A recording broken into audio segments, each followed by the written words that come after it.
Good morning, friends. This is Pamela from Too Few Acres. I was going to show you my plants and some new stuff, so stay to the end because I have some surprises for you. Here's my my Meyer lemon tree.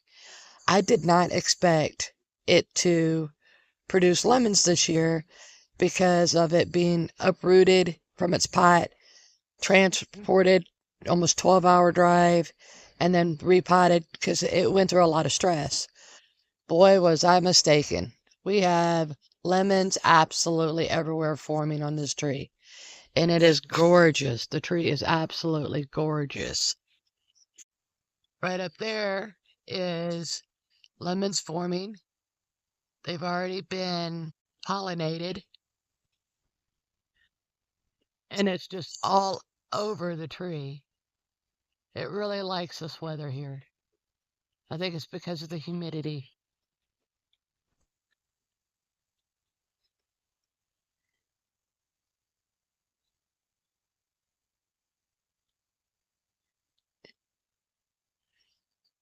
And it is doing so good. Next year, we're going to have to get a different pot because that one's getting a little wore out.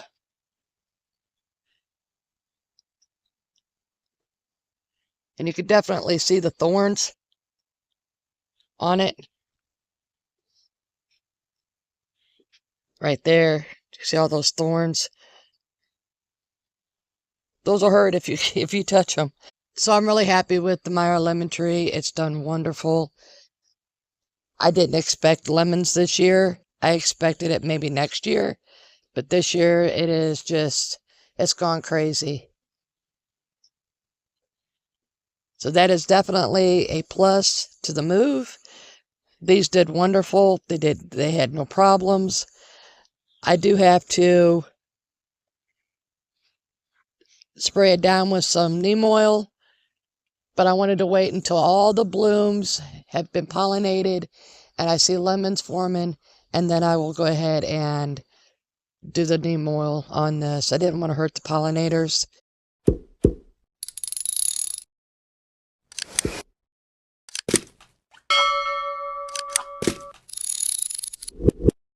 Right here is a hummingbird feeder. And I have to tell you, I have seen more hummingbirds than I have ever seen in my life here. It has been amazing. I counted one time, I think it was close to 15. It was like 13 or 14 hummingbirds in one shot. And I mean, they fight over this thing. So we're definitely going to be picking up more hummingbird feeders. This is just water and sugar, and they love it. I was buying this stuff from Lowe's, the hummingbird food, but I read and I was also told by a follower that hummingbird, the coloring is bad for their kidneys. So I just do sugar and water, 1/4 cup of sugar to 1 cup of water, and you mix it up really well. You make sure it's warm water so that way it mixes.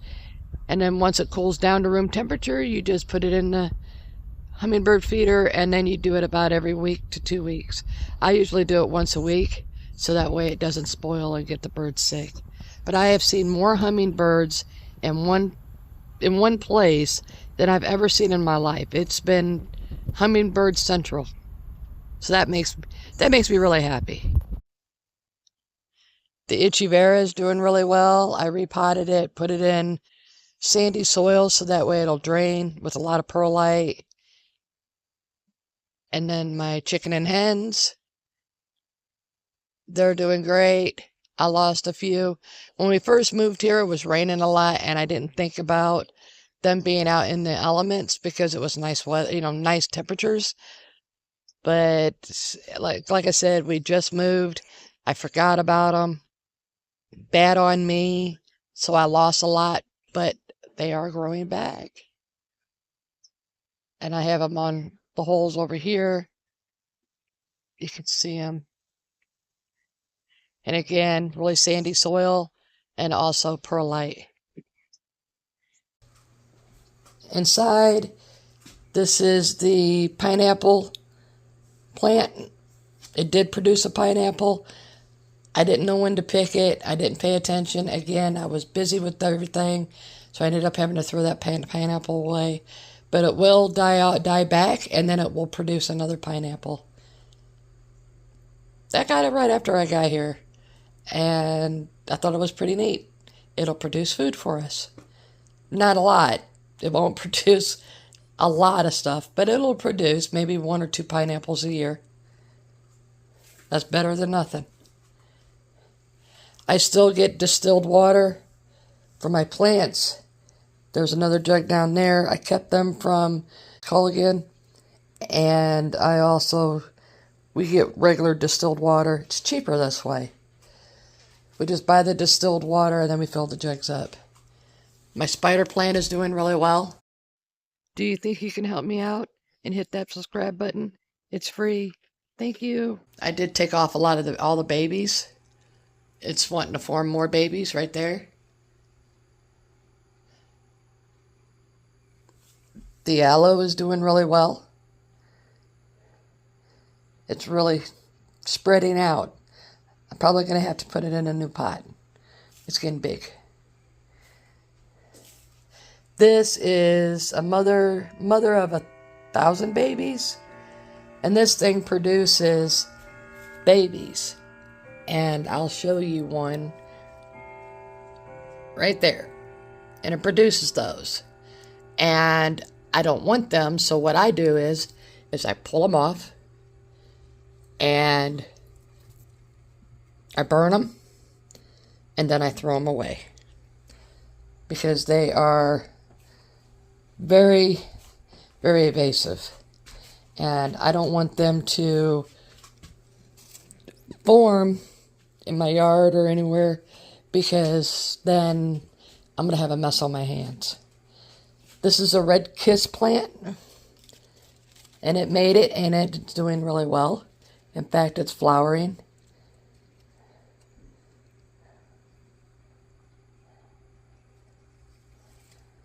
My husband says that he has a bond with this plant. I think he does. And it's real pretty because it looks fake almost. It did suffer with the trip, and I am bringing it back. So, I just need to clip back all the dead and let the new thrive. Okay. So up there is my pothos, one of them. Remember the 3 pots I had in my dining room in Missouri? Those, all 3 are together. And they're doing really well up there. They don't need a lot of light. And then my other spider plant, which is, again, I removed a bunch of baby spider plants that was hanging on it, and I still have got more. And these are pretty nifty. They're like ground plants. They produce, and then they kind of spread out on the ground. Here's my wandering Jew. I cut it back because the stems were getting stringy. The vines were, and when that happens, you need to trim them back so that way the vines get thick and healthy. So I trimmed all that back, and it's producing really well on the bare stemmed areas, which is great. And this one, I still don't know what it is. If you know what it is, leave it in the comment section so that way I know what it is. But it's doing really well. My husband calls this the money tree, but it's really not. And I don't know what that one is either, but I like it. And it's doing really well. It's got some new that's forming up there. My tenant in the other place had bought this and left it. And I am a plant lover. And so I took it. And if he's going to leave it and don't want it, I even asked him. He said he didn't want it. So I took it. And now it's mine. Some more succulents. They're doing really well. The yellow is from when I was here and not where my plants were. Because remember on one of my videos I said that my dogs and my plants were left up north. Well, that's why. There you go. It's yellow. But that's okay. It's coming back. But this is my other succulent area. It gets a lot of light. You can see right there. Gets a lot of light. These are my Dracaeras, and they are trying to produce a bunch of seeds. I'll have Dracaeras everywhere. I already do in some pots. But they need to be gone through and really worked with and probably potted deeper because they're way up there, but they need to be worked on. I just got to find that sweet spot for them, and then once I do, they'll do great. But it's a bog plant, likes to sit in a lot of water, likes 12 hours of the bright light, and left alone. Other than that, it eats flies and gnats and whatever. And what happens is the flies get on here, and these little bitty hairs will grab onto them, and then it'll roll up, and then it'll eat them. Here's my other Jew. I did the same thing to it. I cut all the these were really long trundles, and they got stringy, real stringy, kind of like if you look at this right here. That's one of the trundles, and you can see it just doesn't look right. Let me bring it out of here. So if you look at that, it's basically dead. And it wasn't putting any water through the whole vine, therefore it wasn't watering, all the leaves and stuff. So I had to trim it all back, clean it all up, and it'll bloom out again. You just got to be careful. So every time they start to get real stringy, you need to make sure you trim it back so it doesn't get stringy. Here's another one. Oh, I'm just cleaning this all up, and you can see just how it looks. And then you just keep it watered, and I mist it every day. Here's my string of pearls.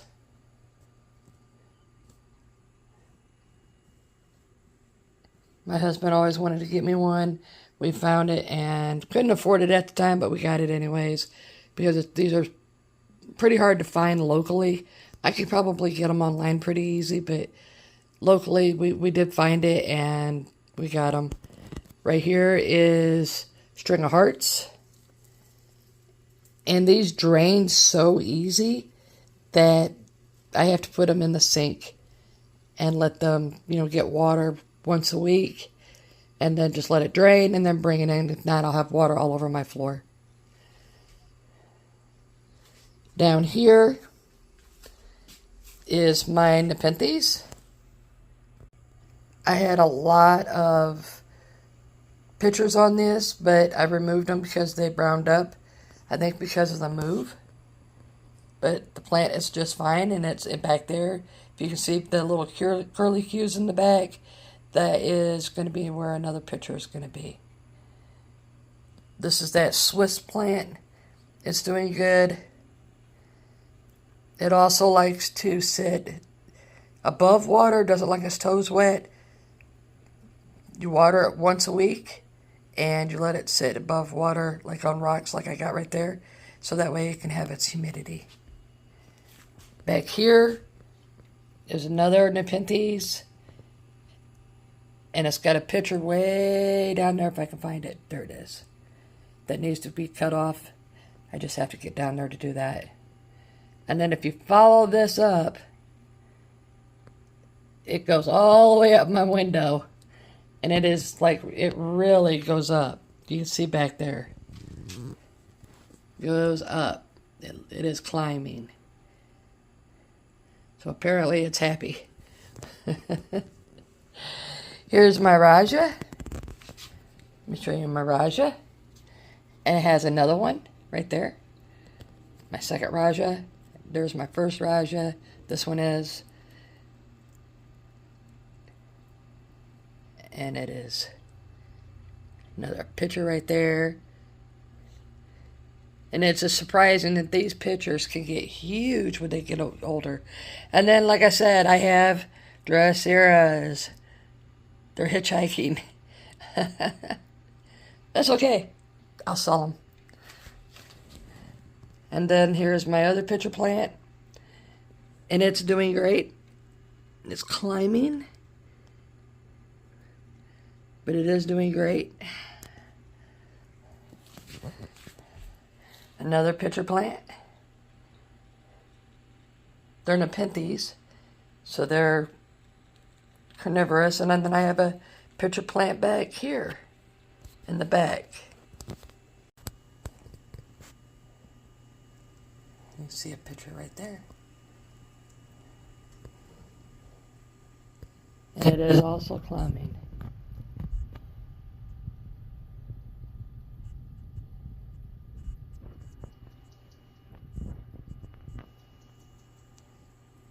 Here is Purple Queen. And it is gorgeous.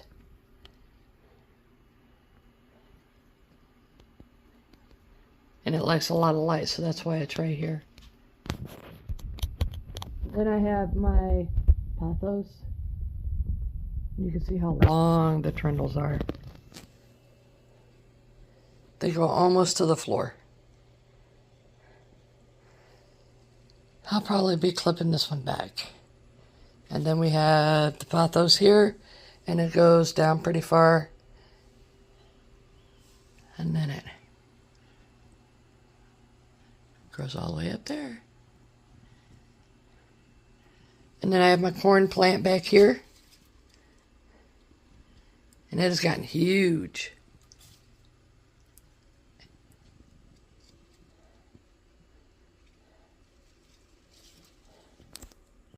There's my mother-in-law's tongue. It does really well back there because it doesn't need a lot of light.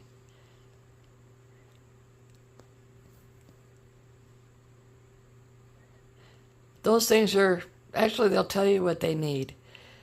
If they start to curl, that means that it needs water. If it's straight, that means that they're good. I just watered it today so it'll straighten up. So here is the special stuff that I told you that'd be in at the end of the video. This is a 7 cube or 6 cube plant, and it just means you put ice cube in it. And so that's so many ice cubes. I just governed how much it was, you know, how many ice cubes would make how much water, and then that's what I water it once a week. It was in bad shape when I got it from the store. But it's looking a lot better, and so I'm pretty happy with this. Here is another plant my husband just got me, and it's called Silverleaf, and it's like the cousin of a pothos, and you got a real pretty pot for it. I have to be careful when I look at plants. If I look at them too long, my husband will get them for me. So I just kind of glance at him, you know, oh, okay, I like that one. But don't let him see that I like it, because if not, I mean, he'll buy it for me. All these plants, the lights are on timers, 12 hours a day, 7 days a week. And then the foggers are for the ones that need a lot more humidity, like the Dracera and the Nepenthes, the Swiss leaf one. They all need, you know, like a little bit of extra humidity. We got foggers, and my husband does have another fogger coming and another big light coming because I have a surprise for you guys. Ta-da! This is my other surprise. This is a banana tree. It's a nan banana. It gets 8 to 10 feet tall. And it produces a bushel of bananas, and then you cut it back, and then down here, if you look down there a little farther, there's another one growing up. So let me explain about a N-A-I-N banana tree. They are heavy feeders. They like lots of water. They like lots of fertilizer. They definitely, create bugs, because bugs just love it. So you have to really keep an eye on that. The actual tree is not the plant. The plant is the root. And the roots put off these shoots, and it shoots up in the air, and they grow about 1 inch every day. As long as you're fertilizing them correctly and taking care of them, they grow about 1 inch every day, and then they'll produce bananas. You cut them back, and then it's like rinse, wash, and repeat. And that's how you get what you get. Now, we eat a lot of bananas, but I'm not sure if I can eat as many bananas as this thing can actually put off. I have to watch the leaves. We just got it, and it's already grown a lot. There's another leaf. But we just got it, and the way they transported it was crazy. The box was open when I got it. They just left it up against my house with no picture, no nothing. It said it was delivered. I didn't see it on my front porch. I didn't see it on my back porch. Nothing. They just left it out there like they didn't even care and took off. And like I said, the box was completely opened. And I'm surprised that it even survived it. So the damage, most of the damage is caused by the bad delivery, which we all know how FedEx is. FedEx doesn't care about your stuff. They just care about getting the money. So friends, if you like plants, or you're interested in our life, what we're doing, the homesteading and all that, subscribe. If if you're already subscribed, howdy. I'm so glad you're still here. Leave a comment. Say hi. I would really like to be able to say hi back to everybody. Okay, friends. Well, you all have a great day. I got a lot to do today. I got laundry. I got floors to scrub. I have a lot to do. So I will talk at you later on the next video. Bye, friends.